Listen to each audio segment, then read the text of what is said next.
Mega daughter Niharika గురించి ప్రత్యేక పరిచయం అక్కర్లేదు. యాంకర్‌గా ఎంట్రీ ఇచ్చి, ఆ తర్వాత పలు సినిమాల్లో హీరోయిన్‌గా నటించినా అనుకున్నంత స్థాయిలో గుర్తింపు రాలేదు. మరోవైపు పర్సనల్ లైఫ్‌లో కూడా నిహారిక జొన్నలగడ్డ చైతన్యని పెళ్లి చేసుకుంది. వీరి పెళ్లిని మెగా ఫ్యామిలీ రాజస్థాన్‌లోని ఉదయపూర్ ప్యాలెస్‌లో అంగరంగ వైభవంగా జరిపించారు. కొన్నాళ్లకే మనస్పర్ధల కారణంగా వీరిద్దరూ విడాకులు తీసుకొని విడిపోయారు.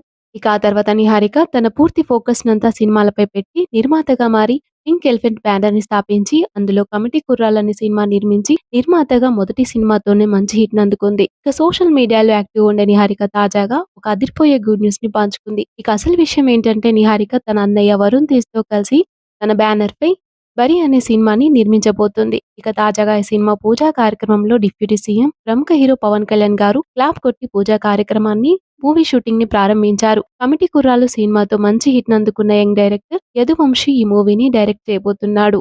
ఇక ఇదే విషయాన్ని నిహారిక తన సోషల్ మీడియాలో అధికారికంగా ప్రకటించడంతో మెగా ఫ్యాన్స్ నిహారికకి వరుణ్ తేజ్ కి కంగ్రాట్స్ తెలియజేస్తూ కామెంట్స్ పెడుతున్నారు. అయితే ఈ సినిమా పూర్తిగా గ్రామీణ నేపథ్యంలో రాబోతున్నట్లు సమాచారం. మరోవైపు వరుణ్ తేజ్ కొరియన్ కనకరాజు సినిమా షూటింగ్ తో బిజీగా ఉన్నాడు. మొదట్లో కెరియర్ పరంగా పర్సనల్ లైఫ్ లో డౌన్ ఫాల్ అయిన నిహారిక ప్రస్తుతం వరుస ప్రాజెక్టులతో ప్రొఫెషనల్ లైఫ్ లో సక్సెస్ఫుల్ గా రాణిస్తూ మెగా డాటర్ గా ప్రత్యేకమైన గుర్తింపును సొంతం చేసుకుంటుంది.